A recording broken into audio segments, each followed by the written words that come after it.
ಧರ್ಮಸ್ಥಳದವರು ಒಂದು ಆಕ್ರೋಶದ ವಿಚಾರವನ್ನ ವ್ಯಕ್ತಪಡಿಸ್ತಾ ಇರೋದಂತಂದ್ರೆ ಈ ಮುಸುಕುದಾರಿಯ ಹಿಂದೆ ಷಡ್ಯಂತ್ರದ ಒಂದು ಗುಂಪಿದೆ, ಬ್ರೇನ್ ಮ್ಯಾಪಿಂಗ್ ಆಗ್ಬೇಕು ಆತನದ್ದು ಅನ್ನುವಂತ ವಿಚಾರ ಇದೆ. ಆದ್ರೆ ವಿರೋಧ ವ್ಯಕ್ತವಾಗ್ತಾ ಇದೆ, ಬ್ರೇನ್ ಮ್ಯಾಪಿಂಗ್ ಮಾಡೋದು ಬೇಡ ಅಂತ ಹೇಳಿ. ಯಾಕೆ ಬ್ರೇನ್ ಮ್ಯಾಪಿಂಗ್ ಒಪ್ಕೋಬೇಕಲ್ವಾ ಅನ್ನೋದು ಒಂದಾದ್ರೆ, ಮತ್ತೊಂದ್ ಕಡೆ ಈ ವ್ಯಕ್ತಿ ಪ್ರತಿನಿತ್ಯವೂ ಕೂಡ ಹಲವು ರೀತಿಯ ವಿಚಾರಗಳನ್ನ ವ್ಯಕ್ತಪಡಿಸ್ತಾ ಆತನ ನಡೆಯೇ ಸಂಶಯಕ್ಕೆ ಕಾರಣ ಆಗ್ತಾ ಇದೆ. ಸೊ ಈ ವಿಚಾರದಿಂದ ಈ ಎಲ್ಲಾ ವಿಚಾರಗಳನ್ನ ಗಮನಿಸಿದಾಗ ಸತ್ಯ ಆಚೆ ಬರುತ್ತೆ ಅಂತ ತಮಗೆ ಅನ್ಸುತ್ತಾ? ಈ ಬಗ್ಗೆ ಏನ್ ಹೇಳ್ತೀರಿ ತಾವು?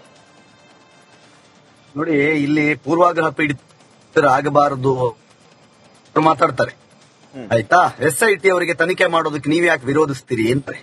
ಆದ್ರೆ ಅದಕ್ಕೆ ಮುಂಚೆನೆ ಪಾಯಿಂಟ್ ನಂಬರ್ 1ರಲ್ಲಿ 2 ಬಾಡಿ ಸಿಗುತ್ತೆ, ಪಾಯಿಂಟ್ ನಂಬರ್ 2 ಅಲ್ಲಿ 3 ಸಿಗುತ್ತೆ, ಪಾಯಿಂಟ್ ನಂಬರ್ 3 ಅಲ್ಲಿ ಇರುತ್ತೆ ಅಂತ ಹೇಳಿ ಡೀಟೇಲ್ಸ್ ಹಾಕಿ ರೆಡಿ ಮಾಡಿ ಇಟ್ಟವರು ಇವತ್ತು ಪಾಯಿಂಟ್ ಮೇಲೆ ಪಾಯಿಂಟ್, ಪಾಯಿಂಟ್ ಮೇಲೆ ಪಾಯಿಂಟ್, ಪಾಯಿಂಟ್ ಮೇಲೆ ಪಾಯಿಂಟ್ ತೆಗೆದಾಗ ಒಂದೂ ಸಿಗದೆ ಇದ್ದಾಗ ಇವರುಗಳ ಮಾತಿನ ಸ್ಟೈಲೇ ಬೇರೆ. ಯಾರು ಹಂಗಾದ್ರೆ ವರ್ಡಿಕ್ಟ್ ಗೆ ಮುಂಚೆ ಕಾಯ್ತಾ ಇರೋದು? ಯಾರು ವರ್ಡಿಕ್ಟ್ ಗೆ ಮುಂಚೆ ಮಾತಾಡ್ತಾ ಇರೋದು? ನಾವೇನ್ ಹೇಳ್ತಾ ಇದೀವಿ? SIT ಅವರಿಗೆ ತನಿಖೆ ಮಾಡ್ಲಿಕ್ಕೆ ಬಿಡಿ, ಅವ್ರ ಕೆಲಸ ಏನ್ ಮಾಡ್ತಾರ ಅವ್ರು ಮಾಡ್ಲಿ. ನೀವು ಅಷ್ಟರೊಳಗಡೆನೆ ಇದು ಅತ್ಯಾಚಾರ, ಇಲ್ಲಿ ಮಾಸ್ ಬರೆಯಲಾಗಿದೆ, ಇದು ಹಂಗ್ ಮಾಡಿದ್ದಾರೆ, ಹಿಂಗ್ ಮಾಡಿದ್ದಾರೆ, ಯಾಕೆ ನಿಮ್ಗೆ? SIT ಅವರು ಒಂದು ತೀರ್ಮಾನಕ್ಕೆ ಬರ್ತಾರೆ. ನಾನಿವತ್ತು ಖುದ್ದು ಬೆಳತಂಗಡಿ SIT ಆಫೀಸಿಗೆ ಹೋಗಿದ್ದೆ. ಆಫೀಸಿಗೆ ಹೋಗಿ ಒಂದು ಕಂಪ್ಲೇಂಟ್ ಅನ್ನು ಲಾಡ್ಜ್ ಮಾಡಿ ನಾನು ಇವತ್ತು ಬಂದಿದ್ದೀನಿ. SIT ಆಫೀಸರ್ ಜೊತೆ ಅರ್ಧ ಗಂಟೆವರೆಗೆ ಮಾತಾಡ್ಕೊಂಡು ಬಂದಿದ್ದೀನಿ. ಯಾವುದೇ ಮಾಹಿತಿಯನ್ನು ನಾವು ಹೊರಗಡೆ ಕೊಡ್ತಿಲ್ಲ, ಯಾವ ಮಾಹಿತಿಯನ್ನು ನಾವು ಸೋರಿಕೆ ಮಾಡ್ತಾ ಇಲ್ಲ. ನಮ್ ಕೆಲಸ ನಾವು ಮಾಡ್ತಾ ಇದೀವಿ. ಹೊರಗಡೆ ಏನ್ ಕೇಳ್ತಿದೀರಿ ಅದೆಲ್ಲ ಸುಳ್ಳು ಅನ್ನುವ ಅರ್ಥದಲ್ಲಿ ಅವ್ರು ಮಾತಾಡಿದಾಗ ಇಲ್ಲಿ ಕುತ್ಕೊಂಡು ಇವತ್ತು 6 ಬುಲ್ಟೆ ಸಿಕ್ತಂತೆ, ನಾಳೆ ಕೆಂಪು ಸೀರೆ ಸಿಕ್ತಂತೆ, ಹಳದಿ ರವಿಕೆ ಸಿಕ್ತಂತೆ, ಡೆಬಿಟ್ ಕಾರ್ಡ್ ಸಿಕ್ತಂತೆ, ಅದು ಯಾರೋ ಮುಂಚೆ ಸೂಸೈಡ್ ಮಾಡ್ಕೊಂಡಿದ್ರಂತೆ ಅವ್ರದಂತೆ. ಏನ್ ಇವರೆಲ್ಲ ಇಲ್ಲಿ ಕುತ್ಕೊಂಡು ವರ್ಡಿಕ್ಟ್ ಕೊಡಕ್ಕೆ ಏನ್ ಇವರೆಲ್ಲ ನ್ಯಾಯಾಧೀಶರ?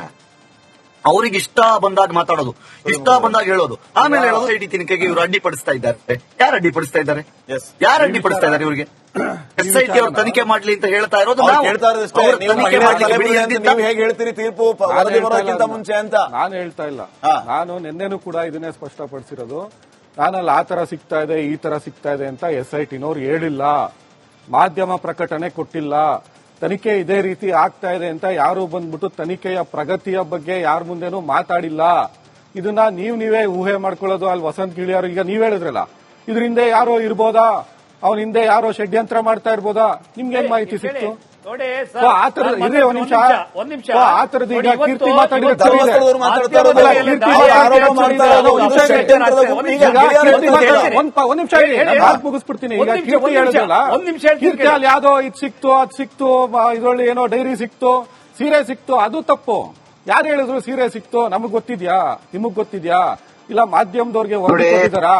ಯಾರಿಗೂ ಕೊಟ್ಟಿಲ್ಲ. ಯಾಕೆ ನೀವು ಕನ್ಕ್ಲೂಷನ್ ಬರ್ತೀರಾ? ಯಾಕೆ ಇದು ತನಿಖೆ ಮುಗಿಯೋದು, ಪ್ರಗತಿ ಮುಗಿಯೋದು, ಯಾಕೆ ಅದನ್ನ ಕನ್ಕ್ಲೂಷನ್ ಬರ್ತೀರಾ?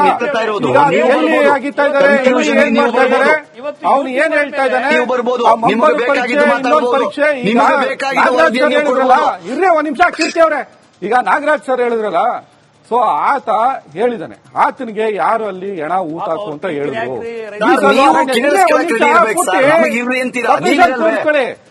ಆ ಎಣ ಊತಾಕಕ್ಕೆ ಆತನಿಗೆ ಡೈರೆಕ್ಷನ್ ಕೊಟ್ಟವ್ರು ಯಾರು? ಆ ಮೀಸಲು ಅರಣ್ಯ ಪ್ರದೇಶದಲ್ಲಿ ಬೀಟ್ ಇರ್ತದೆ, ಬೀಟ್ ಅವರು ಇದನ್ನ ಅಬ್ಸರ್ವ್ ಮಾಡಿಲ್ವಾ? ಗ್ರಾಮ ಪಂಚಾಯತಿಯವರು ಅಲ್ಲಿ ಬಂದಿರುವಂತ UDR ರೆಕಾರ್ಡ್ ನ ಮೇಂಟೈನ್ ಮಾಡಿದಾರ? ಅಲ್ಲಿ ನಾಪತ್ತೆ ಆಗಿರುವಂತಹ ಪ್ರಕರಣಗಳ ಬಗ್ಗೆ ವರದಿ ಪುಸ್ತಕ ಇಟ್ಕೊಂಡಿದಾರ? ಈ 2013ರಿಂದ ಇತ್ತೀಚೆಗೆ CC ಕ್ಯಾಮೆರಾಗಳು ಯಾಕೆ ಹಾಕ್ಸಿಲ್ಲ? ಧರ್ಮಸ್ಥಳದಲ್ಲಿ ಈ ಪಾಯಿಂಟ್ ಅಲ್ಲಿ ಆತ್ಮಹತ್ಯೆ ಮಾಡ್ಕೊಂತಾರೆ ಅಂತ ಗೊತ್ತಿದ್ದು ಯಾಕೆ ಅಲ್ಲಿ ಸೆಕ್ಯೂರಿಟಿ ನೇಮಕ ಮಾಡಿಲ್ಲ? ಈ ತರ ಪ್ರಶ್ನೆಗಳು ಇದಾವಲ್ಲ, ಇದಕ್ಕೆ ಯಾರು ಉತ್ತರ ಕೊಡ್ತಾರೆ? ಯಾಕೆ ಅಲ್ಲಿ ಇದನ್ನ ಸೆಕ್ಯೂರಿಟಿ ಗಾರ್ಡ್ ಹಾಕಿಲ್ಲ? ಯಾಕೆ ಬಂಗ್ಲೆ ಗುಡ್ಡೆನಲ್ಲಿ ಸೆಕ್ಯೂರಿಟಿ ಗಾರ್ಡ್ ಹಾಕಿಲ್ಲ? ಯಾಕೆ ಅಲ್ಲಿ CC ಕ್ಯಾಮೆರಾ ಹಾಕಿಲ್ಲ? ಈ ಪ್ರಶ್ನೆಗಳಿಗೆ ಇದು ಸಾಮಾನ್ಯ ಜನ ಕೇಳುವಂತ ಪ್ರಶ್ನೆ, ಕಾನೂನಾತ್ಮಕವಾದಂತ ಪ್ರಶ್ನೆ. ನಿಮ್ಮ ಭಾವನೆಗಳು ವರ್ಕೌಟ್ ಆಗಲ್ಲ. ಇಲ್ಲಿ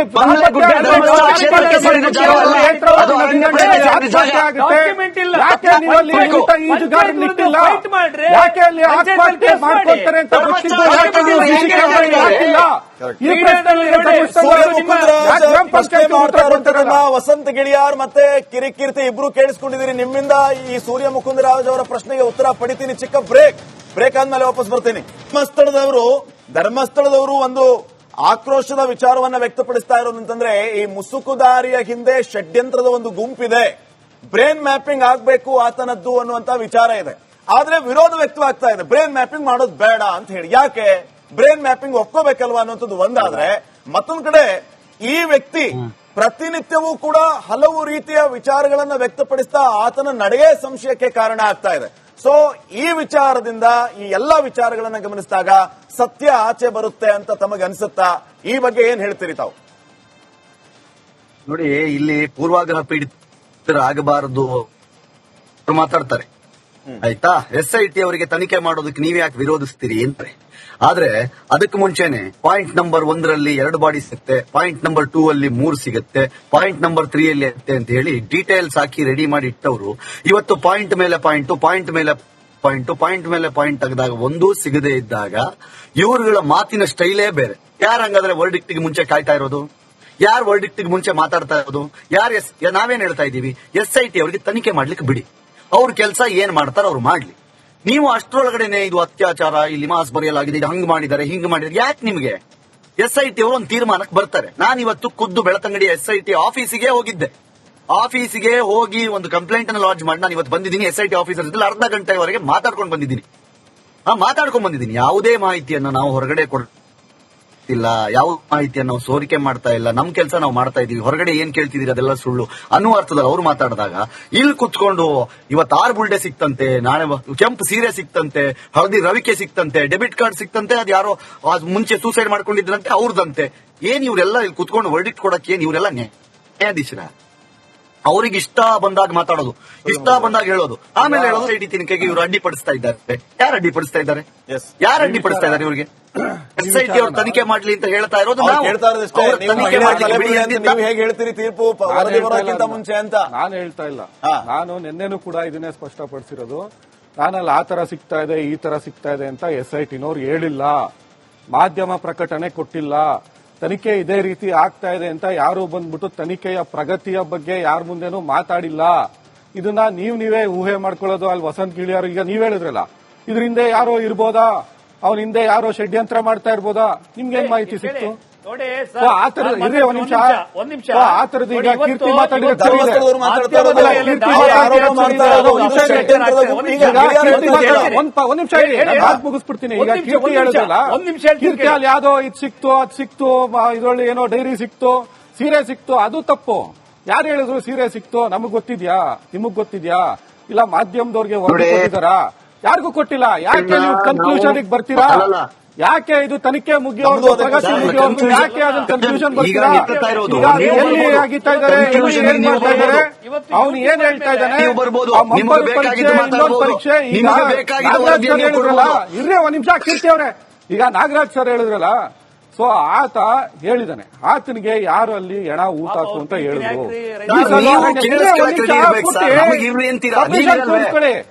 ಆ ಎಣ ಊತಾಕಕ್ಕೆ ಆತನಿಗೆ ಡೈರೆಕ್ಷನ್ ಕೊಟ್ಟವ್ರು ಯಾರು? ಆ ಮೀಸಲು ಅರಣ್ಯ ಪ್ರದೇಶದಲ್ಲಿ ಬೀಟ್ ಇರ್ತದೆ, ಬೀಟ್ ಅವರು ಇದನ್ನ ಅಬ್ಸರ್ವ್ ಮಾಡಿಲ್ವಾ? ಗ್ರಾಮ ಪಂಚಾಯತಿಯವರು ಅಲ್ಲಿ ಬಂದಿರುವಂತ UDR ರೆಕಾರ್ಡ್ ನ ಮೇಂಟೈನ್ ಮಾಡಿದಾರ? ಅಲ್ಲಿ ನಾಪತ್ತೆ ಆಗಿರುವಂತಹ ಪ್ರಕರಣಗಳ ಬಗ್ಗೆ ವರದಿ ಪುಸ್ತಕ ಇಟ್ಕೊಂಡಿದಾರ? ಈ 2013ರಿಂದ ಇತ್ತೀಚೆಗೆ CC ಕ್ಯಾಮೆರಾಗಳು ಯಾಕೆ ಹಾಕ್ಸಿಲ್ಲ? ಧರ್ಮಸ್ಥಳದಲ್ಲಿ ಈ ಪಾಯಿಂಟ್ ಅಲ್ಲಿ ಆತ್ಮಹತ್ಯೆ ಮಾಡ್ಕೊಂತಾರೆ ಅಂತ ಗೊತ್ತಿದ್ದು ಯಾಕೆ ಅಲ್ಲಿ ಸೆಕ್ಯೂರಿಟಿ ನೇಮಕ ಮಾಡಿಲ್ಲ? ಈ ತರ ಪ್ರಶ್ನೆಗಳು ಇದಾವಲ್ಲ, ಇದಕ್ಕೆ ಯಾರು ಉತ್ತರ ಕೊಡ್ತಾರೆ? ಯಾಕೆ ಅಲ್ಲಿ ಇದನ್ನ ಸೆಕ್ಯೂರಿಟಿ ಗಾರ್ಡ್ ಹಾಕಿಲ್ಲ? ಯಾಕೆ ಬಂಗ್ಲೆ ಗುಡ್ಡೆನಲ್ಲಿ ಸೆಕ್ಯೂರಿಟಿ ಗಾರ್ಡ್ ಹಾಕಿಲ್ಲ? ಯಾಕೆ ಅಲ್ಲಿ CC ಕ್ಯಾಮೆರಾ ಹಾಕಿಲ್ಲ? ಈ ಪ್ರಶ್ನೆಗಳಿಗೆ ಇದು ಸಾಮಾನ್ಯ ಜನ ಕೇಳುವಂತ ಪ್ರಶ್ನೆ, ಕಾನೂನಾತ್ಮಕವಾದಂತ ಪ್ರಶ್ನೆ. ನಿಮ್ಮ ಭಾವನೆಗಳು ಗೊತ್ತಾಗಲ್ಲ.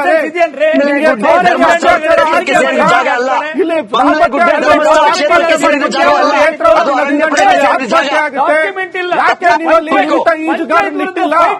ಯಾಕೆ ಅಲ್ಲಿ ಆತ್ಮಹತ್ಯೆ ಮಾಡ್ಕೊಳ್ತಾರೆ ಅಂತ ಗೊತ್ತಿದ್ದು ಯಾಕೆ ನೀವು CC ಕ್ಯಾಮೆರಾ ಹಾಕಿಲ್ಲ? ಈ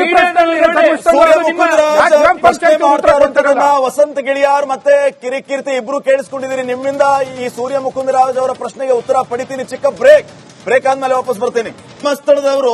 ಧರ್ಮಸ್ಥಳದವರು ಒಂದು ಆಕ್ರೋಶದ ವಿಚಾರವನ್ನ ವ್ಯಕ್ತಪಡಿಸ್ತಾ ಇರೋದಂತಂದ್ರೆ, ಈ ಮುಸುಕುದಾರಿಯ ಹಿಂದೆ ಷಡ್ಯಂತ್ರದ ಒಂದು ಗುಂಪಿದೆ, ಬ್ರೇನ್ ಮ್ಯಾಪಿಂಗ್ ಆಗ್ಬೇಕು ಆತನದ್ದು ಅನ್ನುವಂತ ವಿಚಾರ ಇದೆ. ಆದ್ರೆ ವಿರೋಧ ವ್ಯಕ್ತವಾಗ್ತಾ ಇದೆ, ಬ್ರೇನ್ ಮ್ಯಾಪಿಂಗ್ ಮಾಡೋದು ಬೇಡ ಅಂತ ಹೇಳಿ. ಯಾಕೆ ಬ್ರೇನ್ ಮ್ಯಾಪಿಂಗ್ ಒಪ್ಕೋಬೇಕಲ್ವಾ ಅನ್ನುವಂಥದ್ದು ಒಂದಾದ್ರೆ, ಮತ್ತೊಂದ್ ಕಡೆ ಈ ವ್ಯಕ್ತಿ ಪ್ರತಿನಿತ್ಯವೂ ಕೂಡ ಹಲವು ರೀತಿಯ ವಿಚಾರಗಳನ್ನ ವ್ಯಕ್ತಪಡಿಸ್ತಾ ಆತನ ನಡೆಯೇ ಸಂಶಯಕ್ಕೆ ಕಾರಣ ಆಗ್ತಾ ಇದೆ.